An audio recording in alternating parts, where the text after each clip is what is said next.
Longest flight ever namin ni RJ. O tara, samahan nyo kami. Our journey to USA is finally starting today. We cannot contain our happiness. Nag-metro na nga lang kami papunta ng airport para iwas na din ng traffic. At yun na din ang pinaka-convenient sa amin dahil nga nakatira lang kami malapit sa metro station. At ayun, na-share ko lang sa inyo, nagpagupit pala muna ako bago kami pupunta ng airport. At ayun, kumain na nga kami after namin mag-check-in agad. Mabilis ang check-in namin dahil may tumulong sa aming kaibigan. Salamat sa iyo, Brian! Tapos na pala kami mag-check-in. Boarding na pala.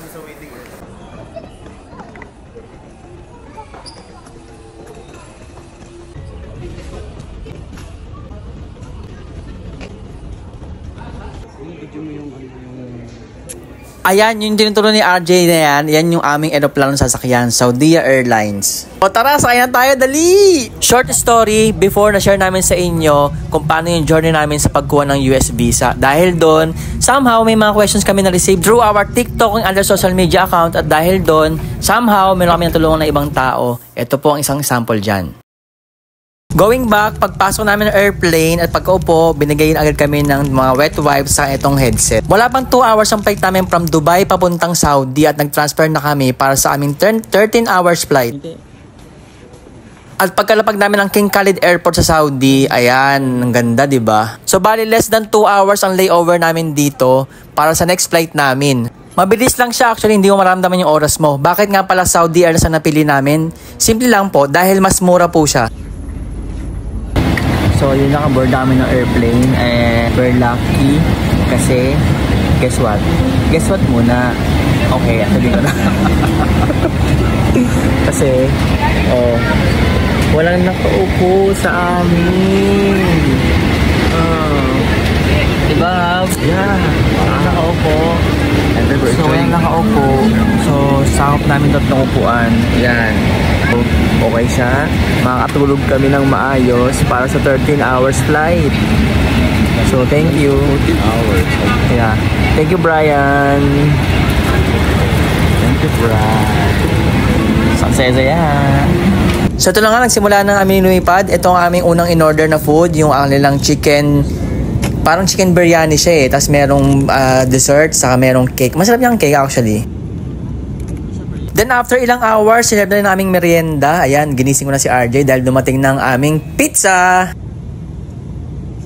Nasa ano na kami, Faroe Islands.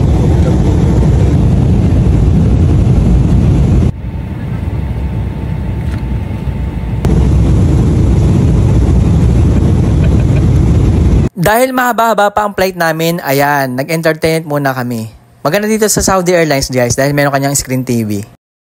Nangiilam siya kaya talo ko. Nangingilam. Nangiilam siya. Hindi mo dapat doon sa ano. Yan yung tirahan ko. Ay, lapad.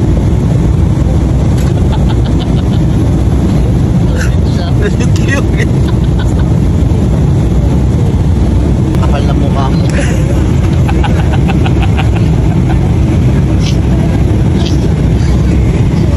Sa'yo?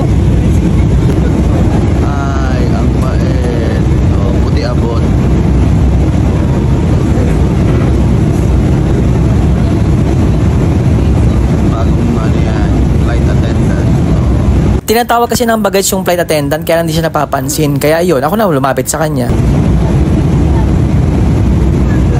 Akala ko di mo abot.